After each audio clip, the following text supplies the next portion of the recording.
Hello, dear students, and welcome in our grammar session. So, in this session today, we will start our new unit. It is about subject verb agreement. So, let us start.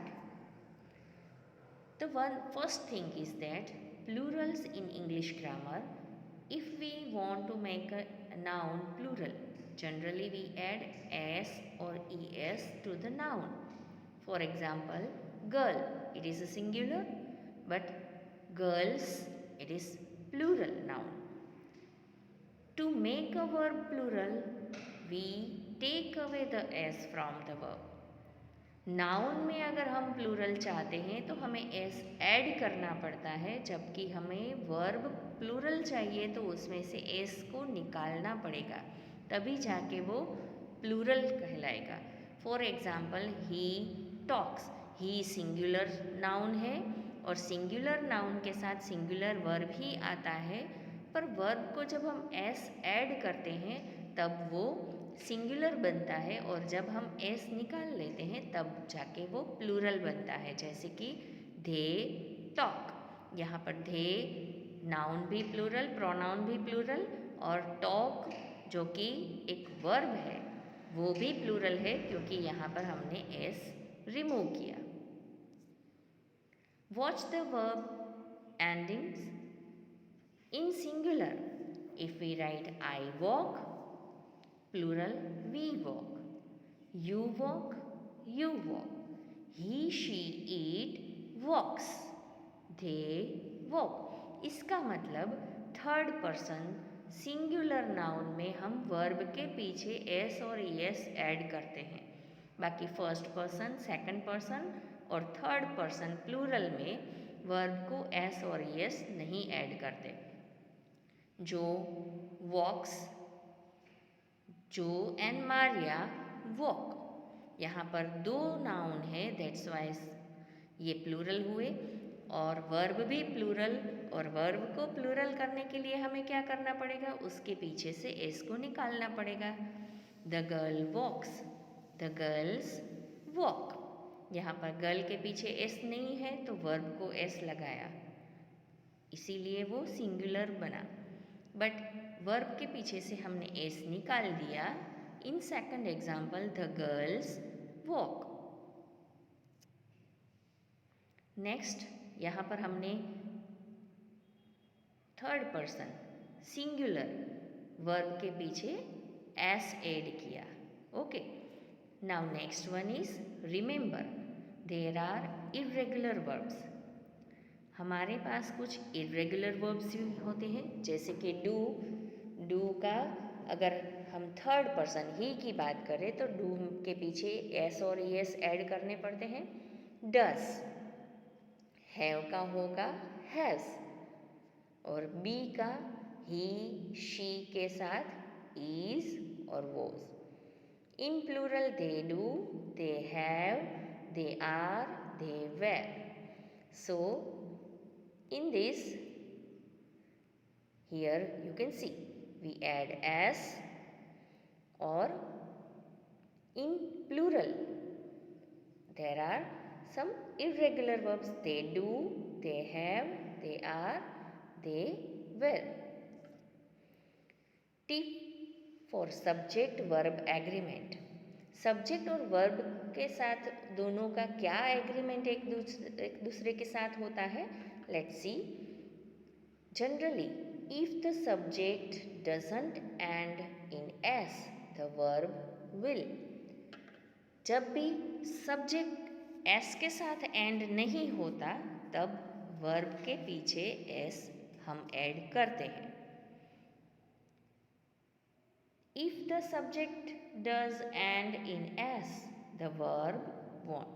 Means अगर subject does के साथ and होता है S और S के साथ तो verb को हम एस ऐड नहीं करेंगे. For example, the girl dances. Here girl के पीछे देखो, यहाँ पर सब्जेक्ट को हमने एस ऐड नहीं किया है, तब वर्ब को एस ऐड करना पड़ता है क्योंकि गर्ल सिंगुलर सब्जेक्ट है और वर्ब को एस ऐड करते हैं तब जाके वो सिंगुलर बनता है. So here we add S. The girl dances. It is the correct word. अगर हम सब्जेक्ट के पीछे एस ऐड करते हैं जैसे कि the girls dance, here dance यानी कि वर्ब के पीछे हमने एस ऐड नहीं किया है जबकि सब्जेक्ट में एस ऐड किया. सो द रूल इज़ कि अगर सब्जेक्ट के पीछे थर्ड पर्सन है, सिंगुलर है, एस नहीं है तो वर्ब को एस ऐड करना है. अगर सब्जेक्ट में एस है तो वर्ब को एस ऐड नहीं करना है. That is the main thing. The girls dance. बहुत सारी, एक से ज़्यादा गर्ल है तो हमने वर्ब के पीछे एस नहीं ऐड किया है. Multiple subjects join bye and, यानी कि अगर हम एक से ज़्यादा कोई सब्जेक्ट को एंड से कनेक्ट करते हैं तब हमारा जो वर्ब है वो प्लूरल आता है. If there are 2 or more subjects joined by and, the subject must be plural. So the verb will not get an S. For example, the boy and the girl dance. चाहे वो third person हो पर and से जुड़े हुए हैं, that's why they make a plural sense. अब वो प्लूरल बनता है तब अगर प्लूरल सब्जेक्ट है तो वर्ब भी प्लूरल होगा. तो वर्ब में से हम एस को रिमूव करेंगे तब जाके वो प्लूरल होगा. So they dance. Multiple subjects join by और. अगर हम और के साथ ज्वाइन करते हैं जैसे कि if there are 2 or more subjects joined by or, the verb agree with the part of the subject closest to it. अगर और के साथ ज्वाइन किया हुआ दोनों सब्जेक्ट एक सिंगुलर है या तो एक प्लूरल है तो जो क्लोजेस्ट होगा, जो लास्ट वाला सब्जेक्ट होगा उसके अकॉर्डिंग हम वर्ब को रखेंगे. जैसे कि फॉर एग्जाम्पल द प्रोफेसर और the students walk the hall. यहाँ पर प्रोफेसर एक है, स्टूडेंट्स बहुत सारे हैं, इसलिए हम कह सकते हैं कि दोनों के नंबर अलग है, एक सिंगुलर है एक प्लूरल है. तो ऐसी जब सिचुएशन हो तब जो लास्ट वाला हो उसके अकॉर्डिंग हमें वर्ब रखना है. जैसे कि अगर सब्जेक्ट में एस है तो वर्ब में एस नहीं लगाना है. So students walk. पर अगर हम उसकी जगह एक कोई उल्टा कर दे जैसे कि द स्टूडेंट्स और the professor walks the hall. यहाँ पर स्टूडेंट्स प्लूरल है पर लास्ट प्रोफेसर सिंगुलर नाउन है तो उसके अकॉर्डिंग यहाँ एस नहीं है तो वर्ब को एस हमने ऐड किया.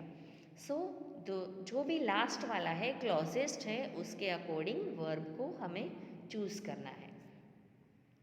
जैसे कि स्टूडेंट्स वॉक, प्रोफेसर वॉक्स.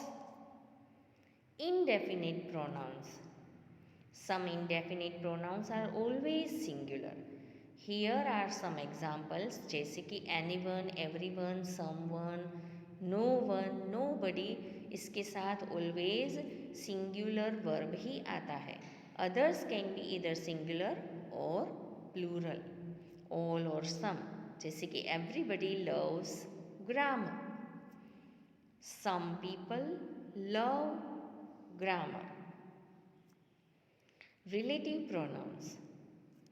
Relative pronouns जैसे कि who, which, that can be either singular or plural depending on the word they refer to. For example, the student who works hard will succeed. The students who work hard will succeed. So it is totally dependent on the word they refer to. Who, a student. Who, students.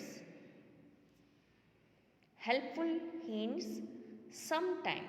Several words come between the subject and verb. Just take out the phrase in the middle to see whether or not the subject and verb agreement.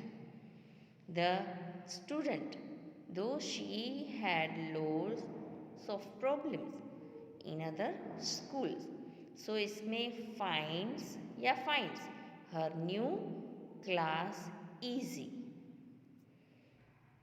The student, though she had lots of problems in other schools, finds her new class easy.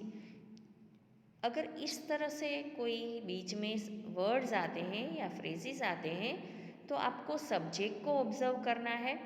Student यहाँ पर singular है, चाहे schools बहुत सारी है, पर इसके साथ स्टूडेंट के पीछे एस नहीं है, तो हमें वर्ब को एस ऐड करना है, जैसे कि finds.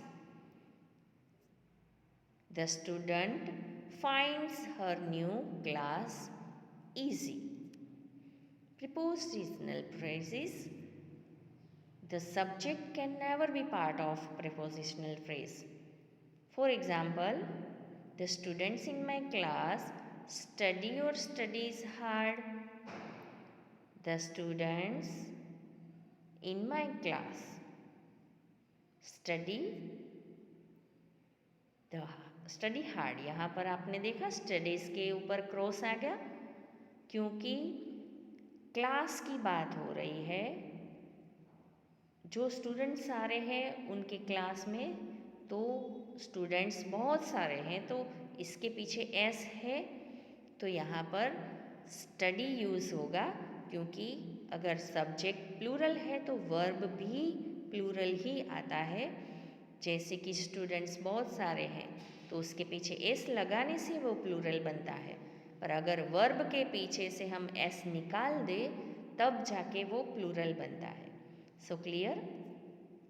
So here guys we end our session and goodbye everyone. We will meet in our next session with our textbook. So bye everyone.